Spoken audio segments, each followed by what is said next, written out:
Dimaga does have the slight economic lead, as you can very clearly see, but the army supply gun has to go to NightEnD for the time being at any rate. We do have Templar Archives coming up, and remember that Dimaga did pick up the +2 weapon upgrade for his melee, so those things are going to hit like trucks. Right now, Phoenix is moving in and unable to do any real damage, trying to snipe off some Overlords, but really they're not doing the job. Dimaga sitting on 109 Zerglings. That's a mass morph in through to Banelings right now. I have to wonder just how many he'll actually go for. He does have 7 Banelings up already. He's going for another 13. That'll take him to 20. So that's 4 Overlords. In fact, 5 Overlords worth. NightEnD keeping an eye on things and able to patrol. He's got a nicely secured 3rd base right here, but Dimaga is still 1 base ahead, and his economy shows it quite nicely. 69 probes to 88 drones, as NightEnD is unable to really do any damage and is just waiting for Dimaga to attack. Psystorm's coming in, which is interesting against Zerg player, honestly. We'll find out as to whether or not that will work out. With good force field play, that would lock down all of those and you'd be able to annihilate them. He does only have 4 sentries though, so it could be a little tricky. Also got Zerg missile attack upgrade coming up, because hey, why not? Let's just build all the upgrades in the game. That's Dimaga's current strategy at the moment. He's got a big mix of units. He's got Baneling, Roach, Zergling, and a couple of Hydralisks and 9 Queens, which is what I would call a little bit unusual. He's going to add Infestors onto that as well, by the looks of it. I was waiting to see just how many Banelings he's actually going for right now. He's got a huge amount. He's already got 34. He's got 13 more in production. Small Overlord drop force going on right here. NightEnD is now currently maxed. Dimaga is getting very, very close to being maxed at this point in time. Another 10 Banelings on the way. It's a huge number of Banelings, 47, and they've got the +2 attack upgrade. In the meantime, however, NightEnD is sweeping forward. He's got a lot of Colossi. He also has some High Templar. That's going to end up being a little bit messy. We'll see as to whether or not Dimaga decides to harass his opponent, or if he's just going to try and meet him head on.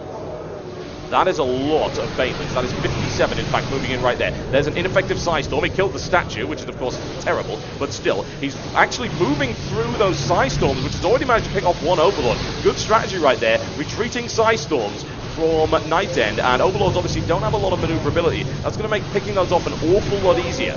NightEnD with an intriguing idea, and it seems to have paid off for him, since Dimaga was unable to drop those Banelings down. He does have a lot more on the way though, so he's going to need a lot more than some fancy Psystorms to deal with that. Although those Overlords are so badly hurt, I have to wonder if they'll even make their way to NightEnd's death ball of units right here. In the meantime, level 3 upgrade is on its way for NightEnD, and NightEnD is really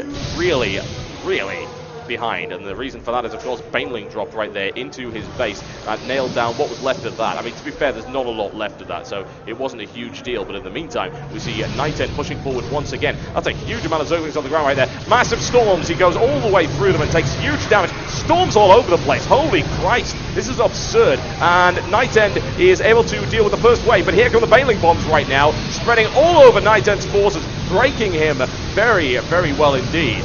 Question is, was he able to eliminate enough? Dimaga has lost a lot of Overlords. He's now completely supply blocked. 2 more Overlords picked up. Dimaga is behind by 50 supply right now, and he wasn't able to completely destroy NightEnD. Those Queens will not be enough to push this back, I'm afraid. Now some Archons going in as well, so I am not liking Dimaga's chances right now.